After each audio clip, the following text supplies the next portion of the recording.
পশ্চিমবঙ্গে এবার পশু জবাই নিয়ে নতুন কঠোর নির্দেশনা জারি করেছে বিজেপি সরকার। রাজ্য জুড়ে প্রকাশ্যে গরুসহ সব ধরনের পশু জবাই নিষিদ্ধ করা হয়েছে। শুধু তাই নয়, যে কোনো পশু জবাই করার আগে নিতে হবে সরকারি অনুমোদনও। আইন না মানলে হতে পারে ৬ মাসের জেল, জরিমানা।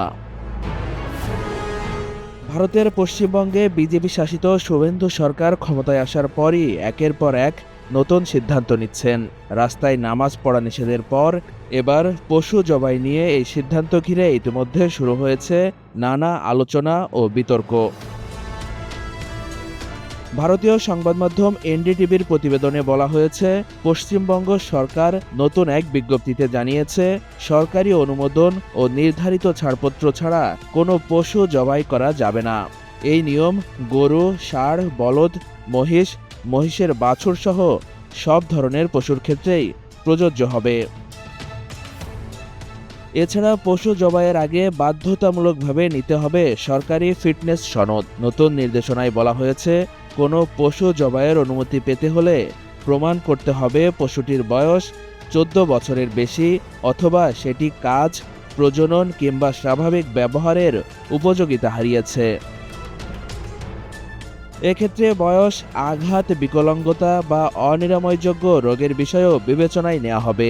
এই সনদ যৌথভাবে দেবেন পৌরসভার চেয়ারম্যান বা পঞ্চায়েত সমিতির সভাপতি এবং সরকারি পশু চিকিৎসক।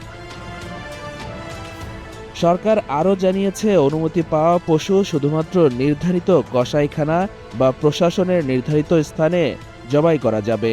খোলা জায়গা কিংবা জনসঙ্গম স্থলে পশু জবাই সম্পূর্ণ নিষিদ্ধ। ওই নির্দেশনায় আরও বলা হয়েছে, নিয়ম বাস্তবায়নে প্রশাসনের অনুমোদিত কর্মকর্তারা যে কোনো স্থাপনা পরিদর্শন করতে পারবেন। এই কাজে বাধা দিলে আইনগত ব্যবস্থা নেওয়া হবে। নতুন এই নিয়ম ভাঙলে সর্বোচ্চ ৬ মাসের কারাদণ্ড, ১,০০০ রুপি পর্যন্ত জরিমানা বা উভয় দণ্ড হতে পারে বলে জানানো হয়েছে। সব অপরাধকেই আমলযোগ্য হিসাবে গ্রহণ করা হবে। এদিকে এই আইন নিয়ে পশ্চিমবঙ্গে চলছে নানা আলোচনা সমালোচনা। রাজনৈতিক বিশ্লেষকদের মতে, তৃণমূল কংগ্রেসকে হারিয়ে পশ্চিমবঙ্গে ক্ষমতায় আসার পর বিজেপি সরকারের এটি অন্যতম বড় প্রশাসনিক সিদ্ধান্ত। ইতিমধ্যেই এই সিদ্ধান্ত নিয়ে রাজ্যের রাজনৈতিক মহলে শুরু হয়েছে মিশ্র প্রতিক্রিয়া। সম্প্রতি অনুষ্ঠিত বিধানসভা নির্বাচনে বিজেপি জয় পাওয়ার পর মুখ্যমন্ত্রী হয়েছেন শুভেন্দু অধিকারী। ভবানীপুর আসনে তিনি পরাজিত করেছেন তৃণমূল নেত্রী মমতা বন্দ্যোপাধ্যায়কে।